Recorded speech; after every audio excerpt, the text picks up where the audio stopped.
Hey, what's up, guys? Gray BTC here on the Survival Podcast. Survival Skills Podcast.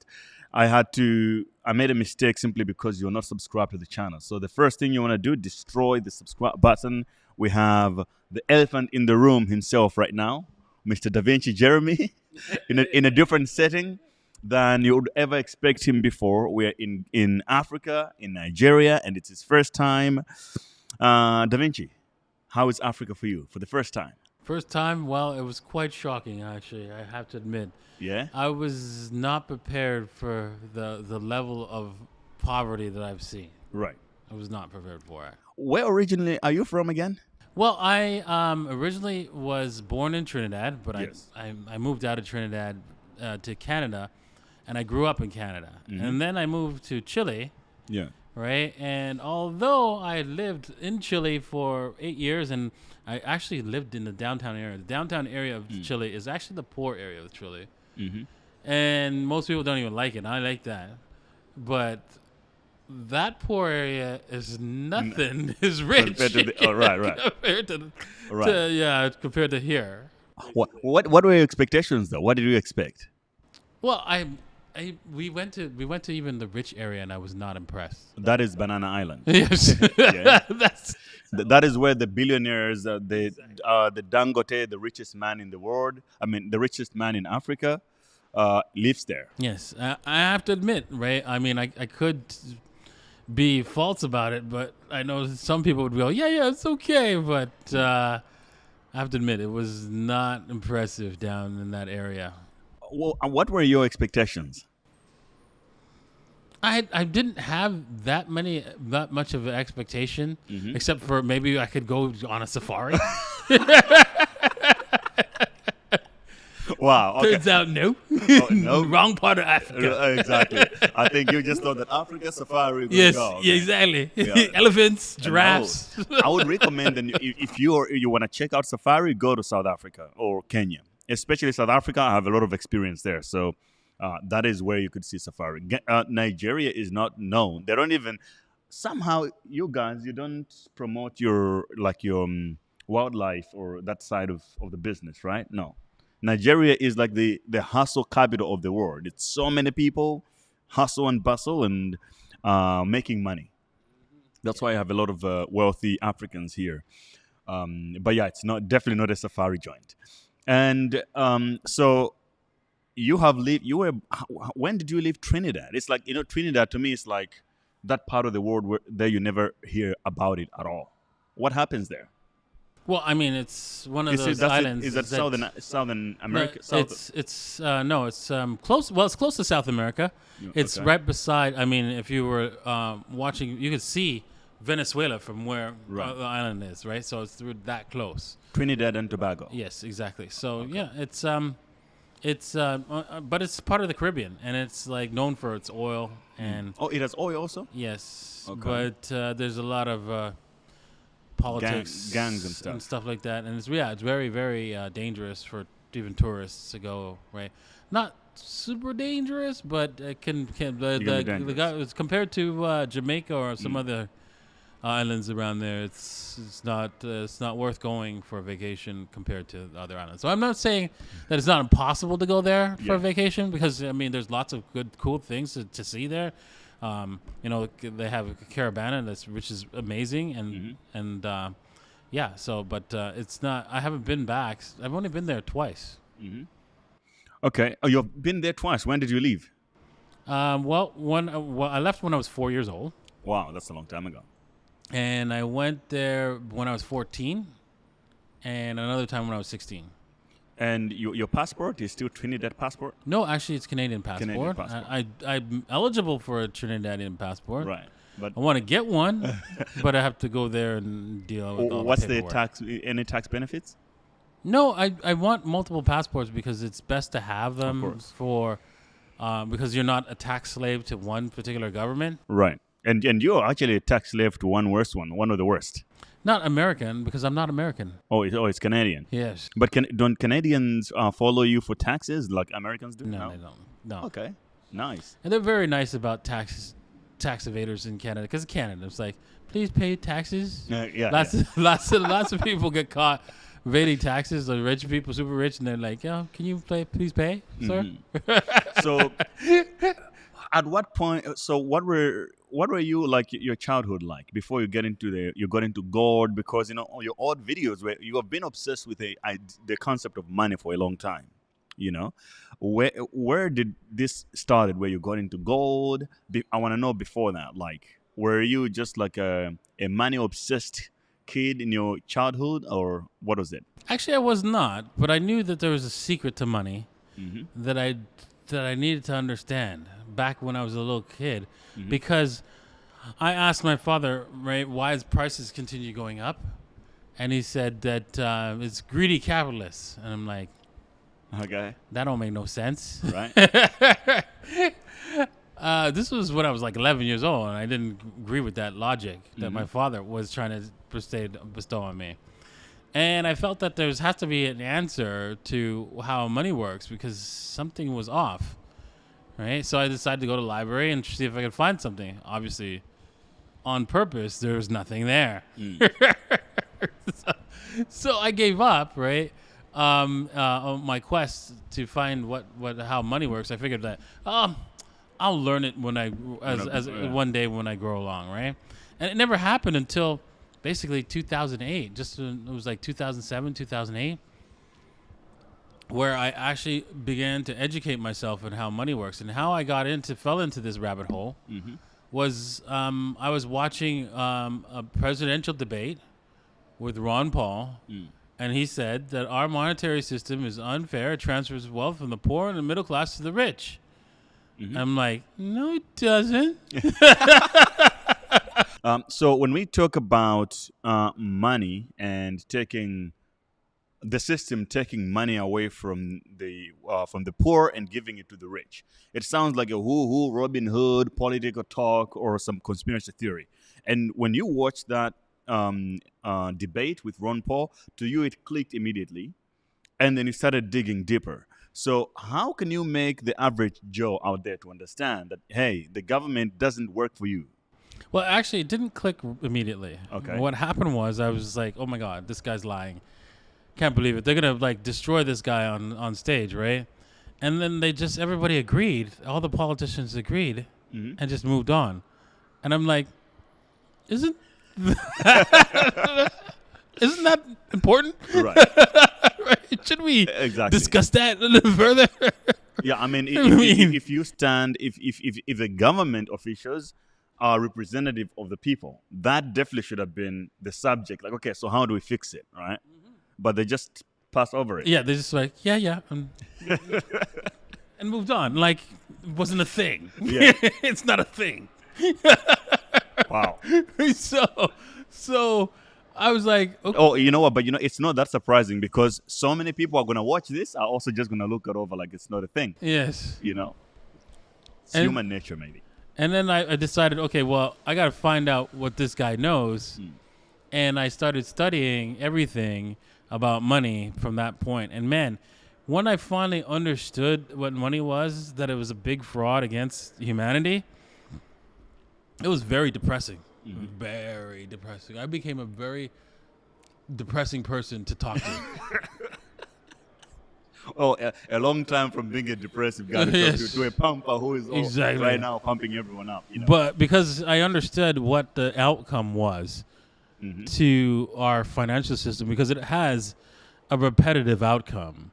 Right, where everybody gets impoverished and we become slaves of the worst kind of people on the planet, because only the worst people rise to the top based on the way the financial system is organized.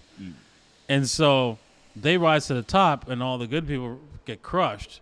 So then we go through like a despotism, basically, every single time. And then people will go back to religion. I mean, if you study history, that's exactly what happens, right? Or it's like a cycle over and over again where we just can't seem to break out of, right? And this is why, for example, in India, they part of their religion is to make sure you have gold, because they understood that people won't understand what's going on with the financial system, that they will do this over and over and over again. Yeah. right? And this is why gold is part of their religion, so that because religion, people don't give Don't up. don't, and they don't question. If you Exactly. tell them, they do it. Exactly. Yeah. Exactly. And so that's why that's part of the religion, so that they when it happens again, they can always have money to wealth to rebuild. And so So, have you ever thought of starting your own church, like the Da Vinci Code's church, where owning Bitcoin is mandatory? I consider something like that, but not with Bitcoin. But and Oh yeah, let's talk about that a little bit. Why did you? In what terms, philosophically, did you wanted to consider it? well, because it was a way to. One of the things you want to be able to do is prevent humanity from falling into the same trap over and over and over again, Mm-hmm. and that's impossible with just education. Yeah. We've seen it. Examples of it, because people had access. People today have access to all the levels of education and more that the richest people 100 years had. Mm-hmm. Only the richest people 100 years had. Now, today, every single person practically on this planet has access to that same level of education if they want to, for free. Yeah. They just have to go and get it. However, people don't want to go and get that information because It's like things like religion are still stronger than education. exactly, Right. yeah, And here, because it's in about a Africa, belief. actually, one of the top businesses is evangelism. Like the even in this country, I'm sure you have some of the richest people. You find that they're religious leaders with their own churches and things like that. So under what sort of version of God would you have attached this to? Are you religious yourself? Not heavily myself. Mm-hmm. I do believe in God, but that's about it. Okay. That's So what I what is meant. God then to you at that point? Well, for me, God is, someone beyond what we can understand. That created everything, and he just wants to see what we would do with it. Right? And it's not like, for example, he went around and gave us, he waved a magic wand. It's more like cooking. When you cook something, right? There's a lot of time to prepare. You got to get these things, all the right ingredients, and see what happens, right? Yes. That's what he's doing right now. Is just seeing what happens, because we have all the power, right? And he's not like intervening. Yeah. He's just seeing what happens. Okay. What do you do? What do you do with everything? Yeah, religion is it's a big. It's almost like if you really want to move humanity, you probably want to do it through religion than education. I've thought about it in so many ways, and I've seen some people who do it. Like, do you know about Ron Hubbard? Ron Hubbard, yes. With the Church of Scientology. Yes, I think that's a good example of literally just like, okay, a guy who writes science fiction. I like that book. I liked his book. What do you think about the Church of Scientology? It sounds like a cult to me. Okay, but aren't all churches cults? Yeah, in part, yes, but there's levels, right? Mm-hmm. Right. There's a real a cult that we envision is someplace where they don't let you out. Mm-hmm. Oh, like, no, but wait. So if you say, okay, someone would say Bitcoin is a cult, or crypto Twitter, like the crypto community is a cult. Like, what do you mean if they can't let you out? It's almost to me like saying that, someone was in an abusive relationship, but that they couldn't get out. It's like, well, really? Some cults, they actually hold you there until you actually convert. What do you mean hold you there? You mean practically kidnap you? Oh, really? Yes. So you think the Scientology is they like do that? Yes. Okay, that's strange. I have to look into that. Until you're converted. Okay, but it sounds to me, from what I've read, it's like a very logical place of worship of some sort, or like a community. But yeah, I probably should look deep into it. So throughout this timeline, when did you become rich? I was always rich in different ways. I'm talking about rich. Rich. Where like Da Vinci last week was in Monaco, next week is in Nigeria, the other week is in, you're always flying around. I'm talking about that rich. I could have done it Private before. jets and all that. I could have done it before. It just didn't. Yeah, but when did you become that rich? free and rich? I would say 2013, Okay. right? But I was just keeping it really small. Low key? Was and, it because you were in Canada and then you were No, like, I was actually in Chile. okay, nice. I was living in Chile. I was living downtown in the poor area, as I explained to you guys. Yes. And people didn't know I had a lot of money. But did you left because you feel like, oh, it's now getting out of control, maybe I should move to Canada? Huh? No, I was living in Canada. I moved to Chile. Oh man, that's so crazy. So it's first Trinidad, then Canada, then Chile. Correct. Why did you move out of Canada and move to Chile, of all places?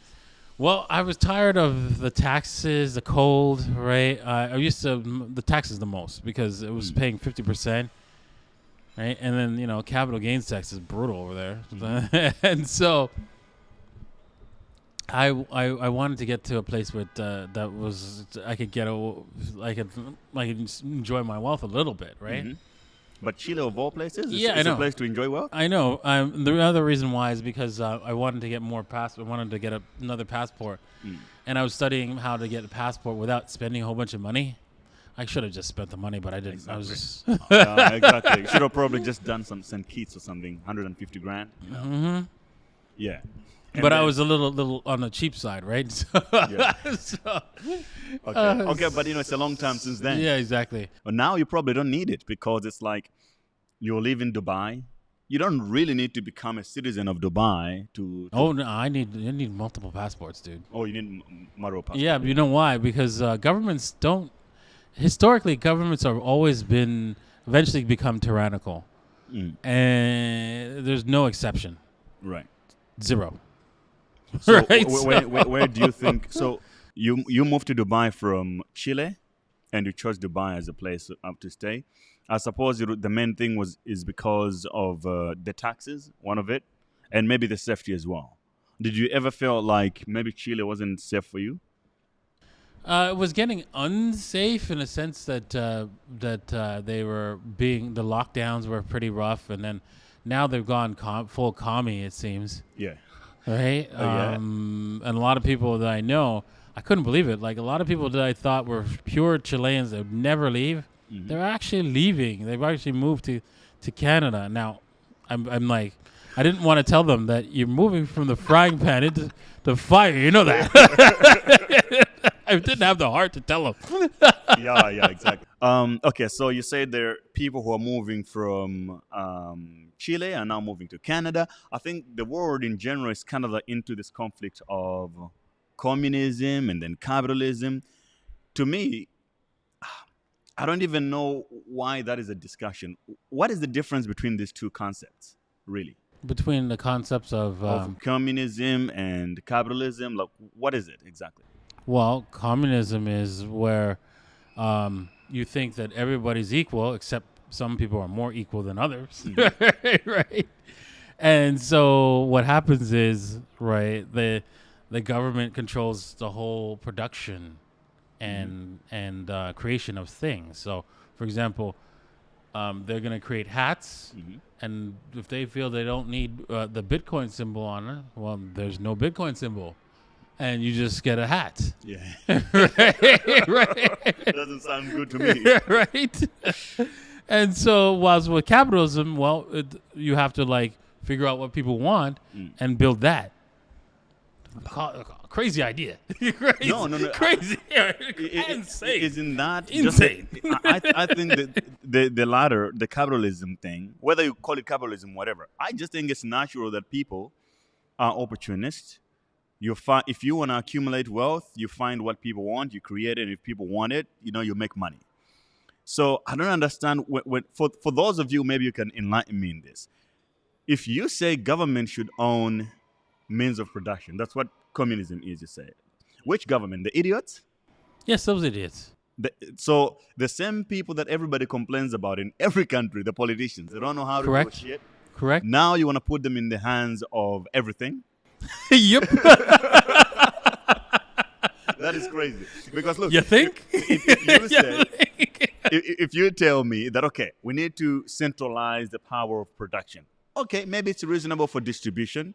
But then who's going to be in control? To me, is always the problem, because if you have to select a few to be in control, then that's not even They're gonna select their brother or their sister who's not qualified. exactly. It's just going to be like a small group of people literally owning everything. Exactly. I think that's just stupid, man. It's like It is. the whole communism thing. Then it's crazy to me.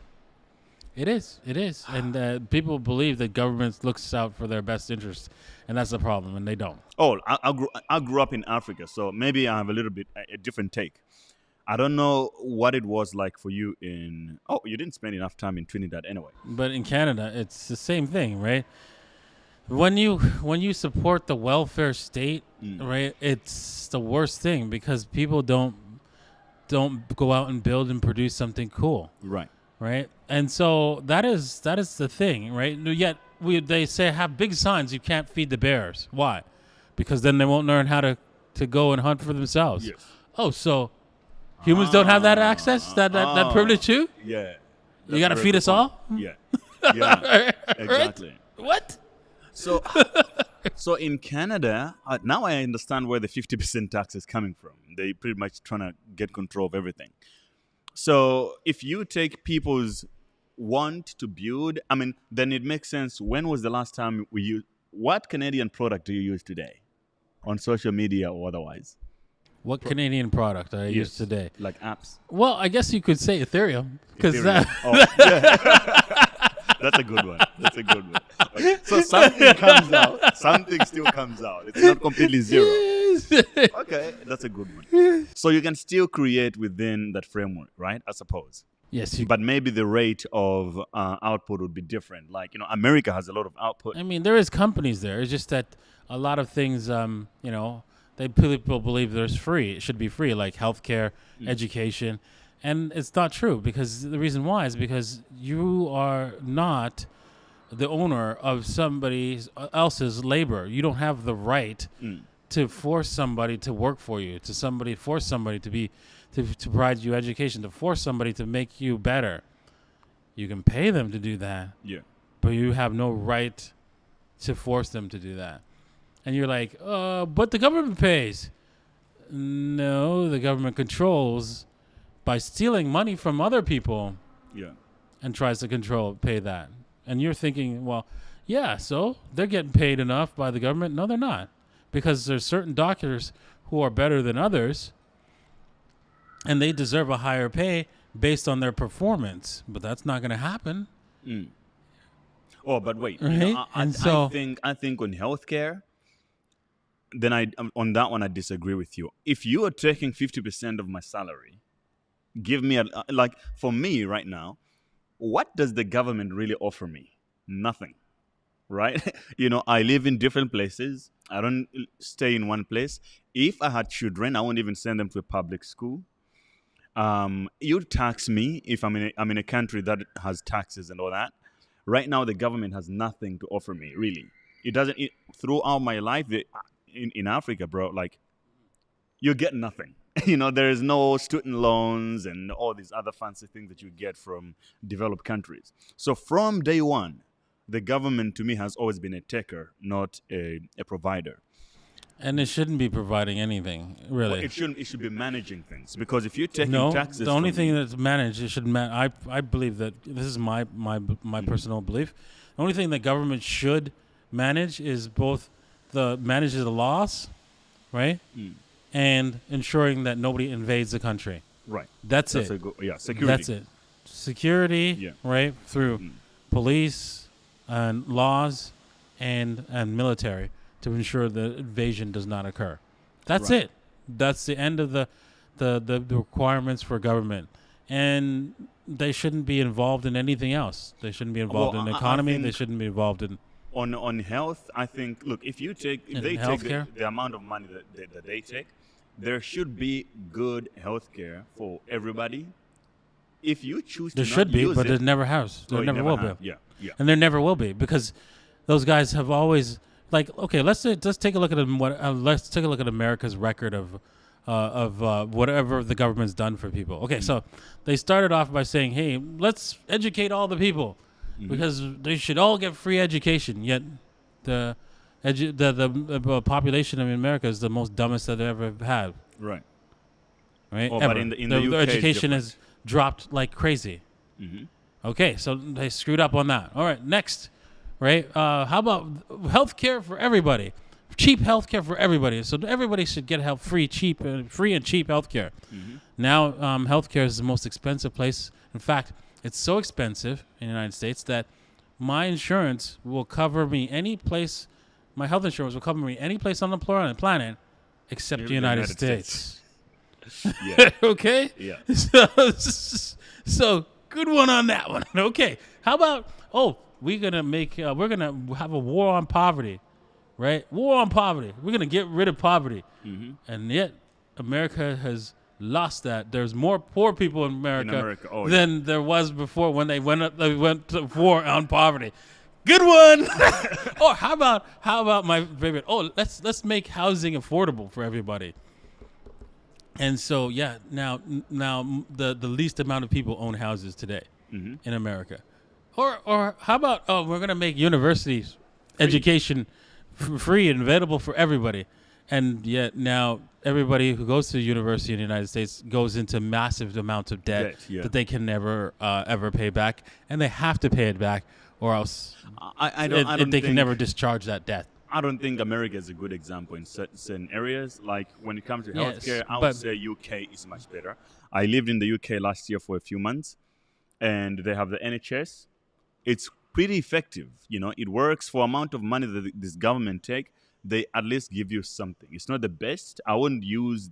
I mean, I did a few things there, but otherwise, I would prefer. For the amount of tax they take to provide a level, it's almost the same as security. You break your leg outside and you went into an accident. They should be able to take you in and help you without checking. Oh, where is your? You don't really need that. You don't need that because in the society where America did not have that, and yet people who went into a hospital when there's no they didn't have insurance and the government didn't take care of them. The hospital didn't reject them, didn't throw them out. All right, but there's no way you could abuse healthcare. I think it's like, how could you? Nobody wants to get sick, right? To begin, and also if you can abuse the healthcare because in Canada, one of the biggest problems is there's no GPs because the old people they go to their general practitioner just to talk because there's no cost. There's no cost to them. Right, just walk in. Right. Okay. So there's the abuse right there, right? Yeah. So. You can't say that you're not going to abuse. People will use anything that's free in a different way than you expect it to be. Right. Right? For example, there's places in Africa, I've heard a story where they gave out condoms. And you know what they did with that? Mm-hmm. They used it to carry water. Oh, hell. I don't know that's realistic. I would guess. I don't know if it's realistic, but that was a story, and I bet you it's true somewhere. Right. Because you know what? If you get something for free, you might not use it for the intended purpose. Yes. You might just get more creative. Exactly. A little bit too much creative. Exactly. Okay. So you got rich back in the day, and where were you in situation-wise in 2008 when the crash happened and you got into Bitcoin? What was your life like at that point? I'm trying to before we get to Dubai, I want to cover that ground a little bit. Okay, before I was in Chile because I had Bitcoin in Canada. I first started getting into Bitcoin back in Canada in 2011. And Canadian government, he started getting it in Canada. Some of those Bitcoins maybe are yours. I'm no longer under your tax regime, just so you know. Right here on the podcast, Da Vinci told you he's no longer in your tax regime, right? Mm-hmm. It must feel good, man. Yes. Yeah. All right. So and I basically started to mine Bitcoin, and because I didn't trust Mt. Gox, so I built my own mining rigs in my house. My house is so hot. Yeah. Because I had so many mining rigs, it's not funny. I still have videos up on my channel about my mining rigs in the house. It's pretty cool. And then. And then you moved to Dubai after... No, I moved to Chile, then I moved to Dubai. Okay, moved to Chile, and then you moved to Dubai. When did you make this decision to go to Dubai? I know Dubai is a great place I kind of live there myself as well at the moment. But what was it? Was it the cars, the Instagram models, the tax? What was it for you? My friends were kept asking me to come to Dubai. Come to Dubai, Yeah, Habibi. Habibi. It's the taxes are zero. Yeah. And I'm like, no, I'm kind of comfortable here. No. And they said, okay, just open up a company in Dubai. And so I planned to. So I came to open up a company in March, and that was when the pandemic was heavy in Chile, and they locked off anyone from leaving Chile or coming into Chile. Right. And I was there for 3 months, stuck there for 3 months, and because they didn't open the borders, and I just ended up staying. Just like that. So it wasn't like a long-term plan, like I'll be in Dubai and all that. Yeah. Then you loved it, and that's it there. Mm-hmm. Yeah. And is that a place you can recommend for most people, you think? No. Or let's say, how different is Dubai for a normal life? I don't know what's your setup like. Are you married or? No, I'm not married. Oh, so you're a single man in Dubai. Yes. What is that lifestyle for such a person? Because there's so many people watching. They're like, okay. Well, romance is not available in Dubai. It's full of like opportunistic people.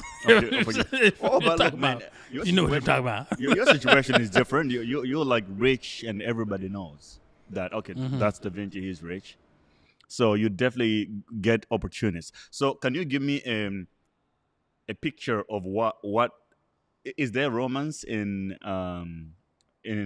where you lived before? Yes. Okay. I mean, it's Chile, Spanish-speaking country. Yeah. Right. Yeah. I mean, because there's more normal people compared to Dubai. Yeah.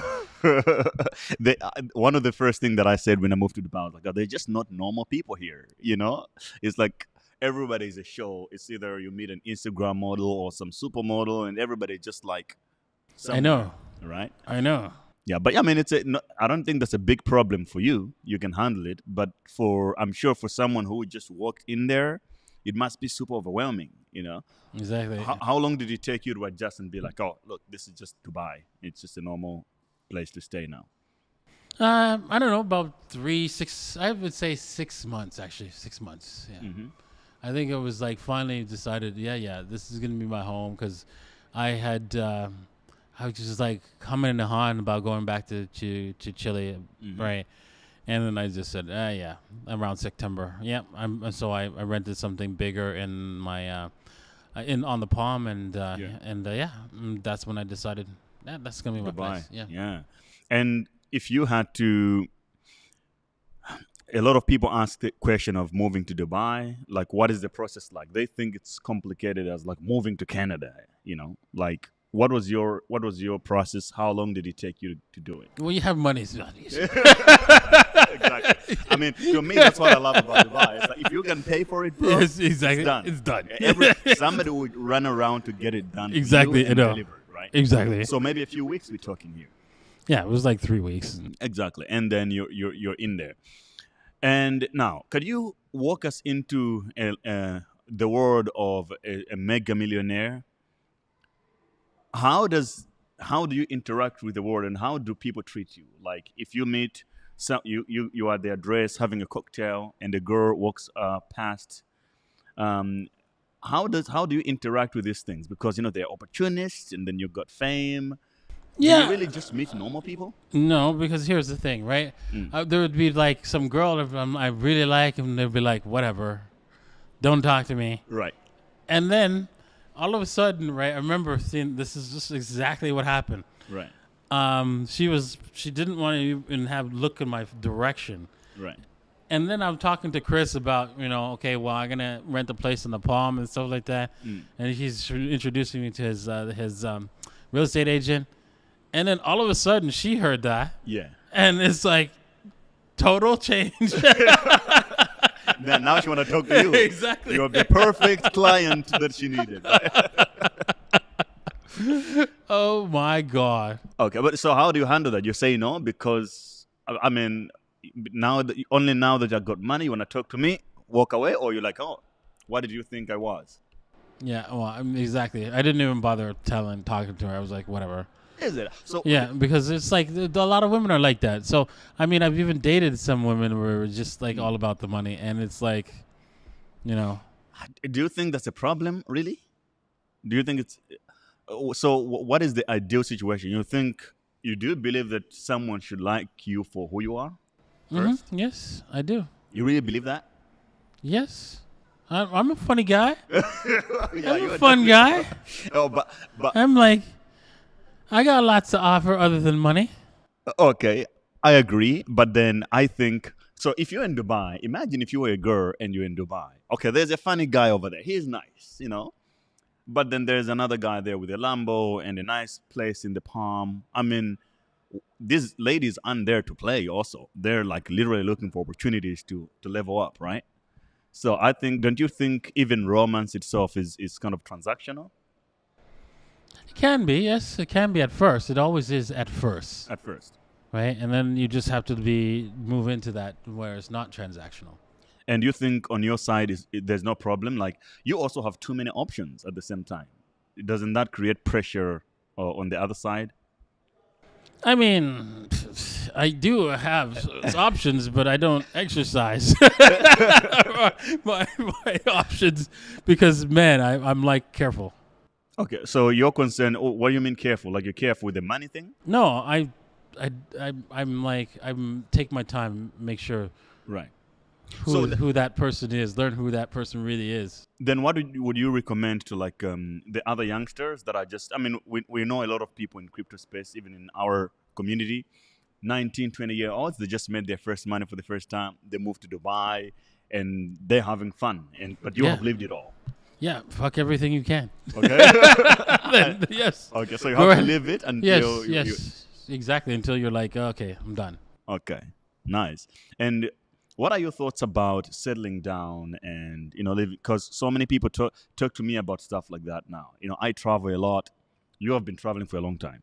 Um, what do you think about the idea of settling down in one place and making a home versus the type of lifestyle that so many people in crypto kind of live, like moving around all the time? I mean, everything you feel that you want to do, go ahead and do it. Right? Hmm. There's no right or wrong, so long as you don't hurt anybody, of course. Yeah. And so, yeah, I think if you want to travel around the world, travel around the world. Mm. If you want to settle down in one place, settle down in one place. If you've got the means to do it, just find what you want to do and do it. That's the whole point of getting the means, Hmm. right? And if you don't know what you want to do, well, sit down and figure that And out. figure that out. Yeah, man. And what would you say to someone out there who is trying to grind their passion and they also want to make money? One of the reasons why people watch my content is that I talk about money, money, money. To you, would you say passion, follow your passion, or follow the money? Last question. It's if you follow the passion, the money will come. You think so? Yes, I know so. Okay. And you followed your passion, you think, or Yes, I did. okay? What is your passion now? My passion has changed, of course, over time, Okay, right? that's a good one. Because it does change, right? And when I was at first, I wanted to just be a programmer, Yeah. and then I realized that that I wanted to do more. I wanted to help people, right? Bring them out of out of poverty, and then also not only make them out of the poverty, but make sure that this never comes back again. This horrible financial system, and I want to figure out a way to do that so that uh, that fiat money never ever comes back to humanity. Because every time we drop fiat money and we switch to hard money, humanity soars. Right. And whenever we switch to cheap money, it collapses. Yes. And that's what's happening right now, actually. Exactly. Right. Ladies and gentlemen, Da Vinci Jeremy 15, the one and only, the man who taught the world to buy Bitcoin at just $1 worth of Bitcoin. If you listened, you're definitely sipping Copacabanas at the Palm in Dubai. If you didn't listen, now he's still telling you that is the same story. Bitcoin and crypto, F the system, of course. This is the ring. Exactly. A reason why I have it on my middle finger is because I want the banks to read between the lines. Wow, yeah, Da Vinci, man, you're a funny guy. You know, you always have you have a different way of thinking, and I think the crypto space need people like you. You know, Thank you. I appreciate that. there's a lot of boring people in crypto. You know, it's like it's so like this, and then when you meet Da Vinci, you're like, oh, okay. There's a little bit of a vibe in crypto. So thanks for joining us on the Thanks for podcast. having me. And thanks for always being available to everybody. You have been called to Nigeria. You came through, and you're probably going to Singapore next. Always preaching the right gospel. So everybody, subscribe, like the video, and check him out also on YouTube. Just type in your search, type just $1 of Bitcoin. His video is gonna pop up. Cheers, guys. Thanks.